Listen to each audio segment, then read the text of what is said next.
उसके लिए देखिए सबसे पहले यहाँ पर देखिए बड़ा इंपॉर्टेंट है, air pollution problem in Delhi became so serious that a public interest litigation PIL दाखिल हुई सुप्रीम कोर्ट के अंदर, और वहां से फिर सारे का सारा सेंसर्ड किया गया strongly.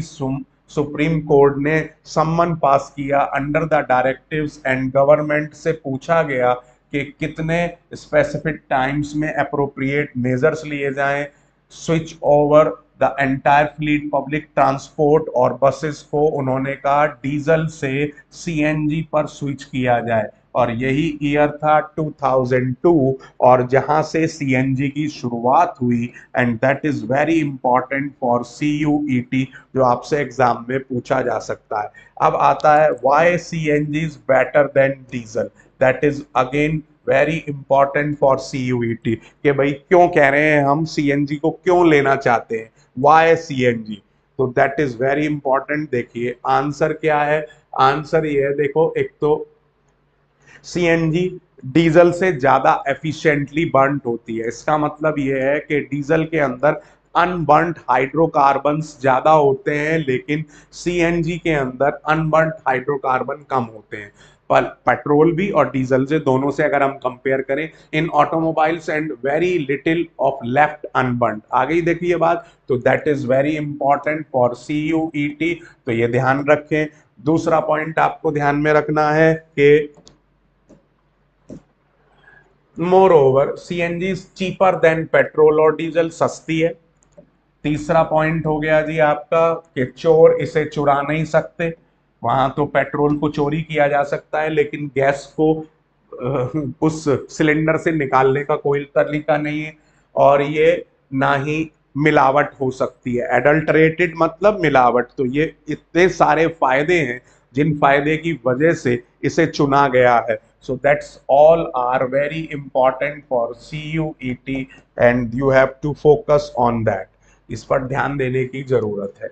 Main switching problem with switching over to CNG, CNG की भी लिमिटेशन है कि उसको पाइपलाइंस के थ्रू डिलीवर करना डिस्ट्रीब्यूशन पॉइंट पंप्स पर और अनरेप्टेड सप्लाई पर, तो that is limitation of CNG, जिसको अब खत्म कर दिया गया है। अब आप देख रहे हैं पेट्रोल पंप्स लगातार डेवलप किए जा रहे हैं ऑनलाइन पाइपलाइंस के थ्रू और चीजों के थ्रू, तो कोशिश की जा रही है, लेकिन फिर भी अभी ये एक सिरदर्द है, एक प्रॉब्लम है हमारे लिए।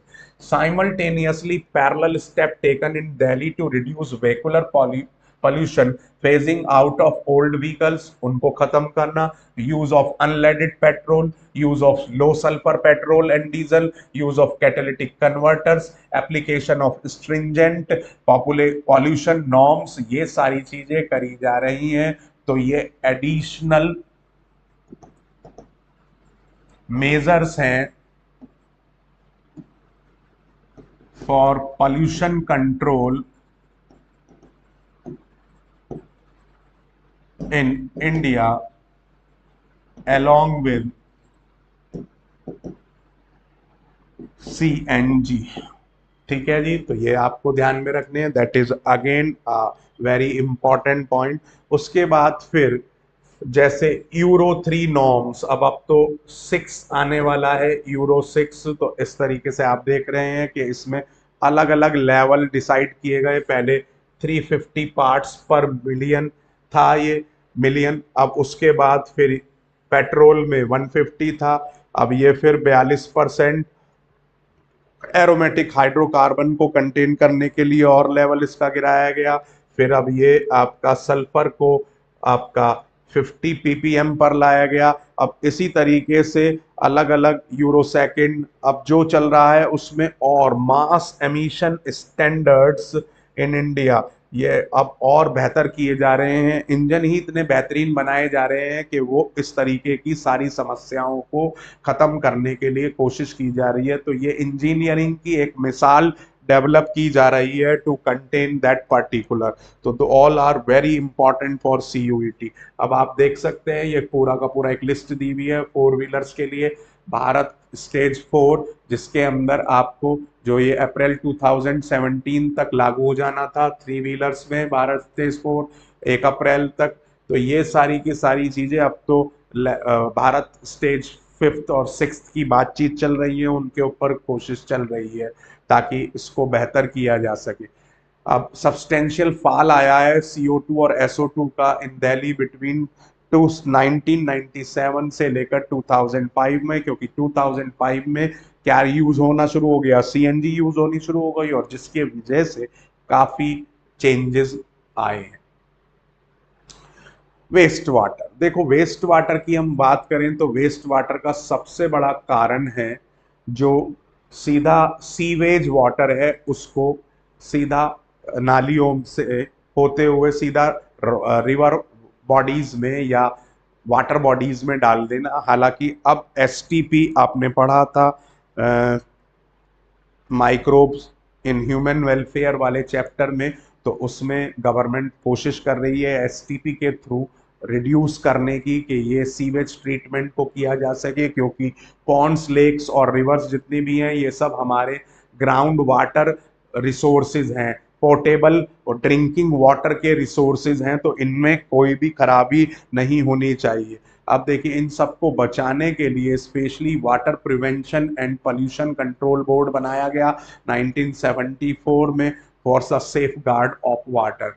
अब देखिए डोमेस्टिक और इंडस्ट्रियल इफ्लुएंट्स जो हैं इनके अंदर क्या क्या होते हैं भाई, ये बहुत इंपॉर्टेंट है, इसको आपको ध्यान से समझना है। That is very very important. This is CUT special, जो आपको बड़े ध्यान से इसको ध्यान में रखना है। देखिए इसमें सस्पेंडेड सॉलिड्स हैं, सैंड, सिल्ट, क्ले, इनके अंदर कॉलॉइडल फीकल मैटर हो गया, bacteria, cloth and paper fibres, और डिजॉल्व्ड नाइट्रेट हो गए, अमोनिया हो गया, फॉस्फेट, सोडियम, कैल्शियम हो गए। तो ये बिल्कुल पूछा जा सकता है मैच द कॉलम फॉर्म में, तो इसको अच्छे तरीके से आप तैयार करें, that is very very important. तो इसको ये सारी तरीके से चीजें हमारे लिए अनफिट डेवलप करते हैं, तो इनका हमें अच्छे तरीके से क्लियरेंस होनी चाहिए। देखिए जी अब आपको ये एक बड़ा इंपॉर्टेंट ग्राफ दिया हुआ है जो बहुत इंपॉर्टेंट है, इसके ऊपर आपके क्वेश्चन पूछे जा सकते हैं। That is again CUET special, जो आपको ध्यान में रखना है। देखिए यहाँ पर तो हमने वाई एक्सिस पर लिया है कंसंट्रेशन, ठीक है जी, और एक्स एक्सिस पर लिया है हमने डायरेक्शन ऑफ फ्लो, और यहाँ सीवेज डिस्चार्ज किया जा रहा है। तो आप देख रहे हैं यहाँ पर जो BOD है यहाँ पर बिल्कुल लो है। BOD है बायोकेमिकल ऑक्सीजन डिमांड, और जिसे आपने माइक्रोब्स वाले चैप्टर में भी पढ़ा है कि पर्टिकुलर 1 लीटर सीवेज में जितने डाइजेस्ट करने के लिए ऑर्गेनिक मैटर को वो जितनी भी ऑक्सीजन यूज करते हैं उसको हम बायोकेमिकल ऑक्सीजन डिमांड कहते हैं। अब यहाँ पर सीवेज डिस्चार्ज का मतलब हो गया ऑर्गेनिक मैटर यहाँ पर बड़ा लो है, ठीक है जी, और वहीं आप देखें तो यहाँ पर ये मैक्सिमम हो गया सीवेज डिस्चार्ज के बाद। तो यहाँ पर देखिए BOD मैक्सिमम, BOD मैक्सिमम, तो ऑर्गेनिक मैटर जो है वो मैक्सिमम, ऑर्गेनिक मैटर मैक्सिमम, तो पॉल्यूशन मैक्सिमम।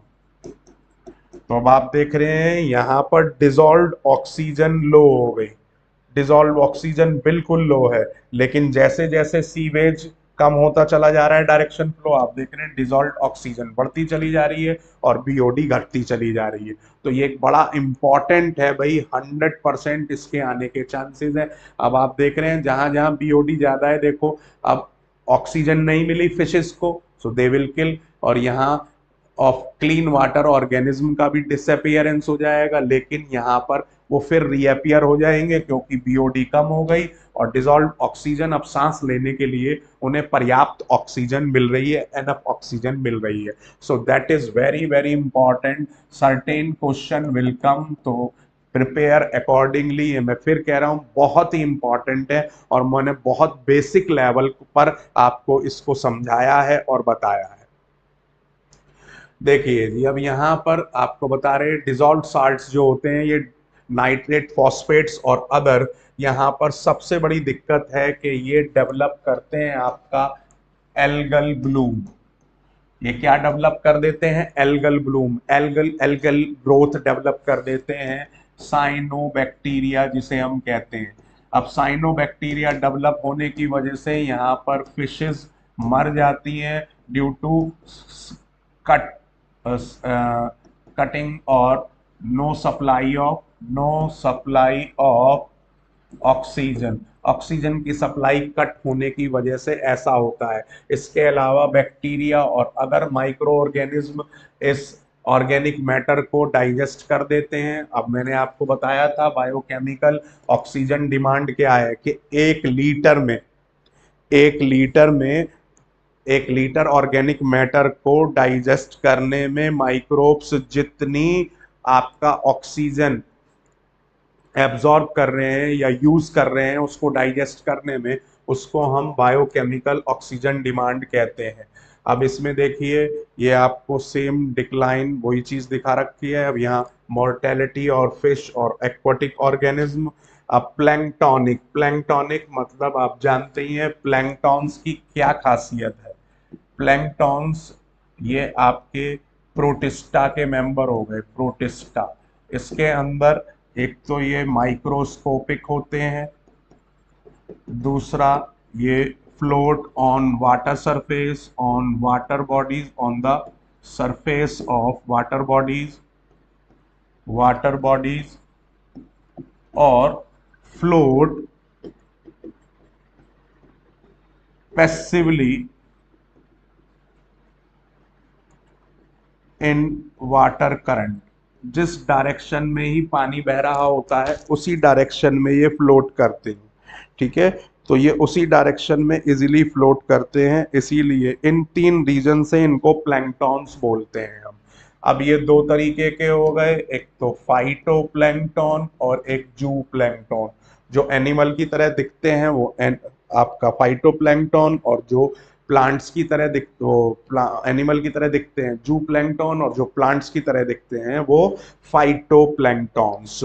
तो आज बच्चों इसमें इतना ही रखते हैं, कल मैं फिर स्टार्ट करूंगा और इस बचे हुए चैप्टर को कंप्लीट करके सीयूईटी के लिए आपको फिर एक चैप्टर में मजबूत बनाया जाएगा। इसी तरीके से जुड़े रहिए सीयूईटी के लिए, मेंटोर जी से फायदा उठाते रहिए और अपने सीयूईटी के रास्ते को आसान बनाते रहिए। जल्दी ही मिलते हैं, फिर इस लेक्चर को कंप्लीट करते हैं और आपकी सीयूईटी 2025 की उड़ान के लिए आपको बेहतरीन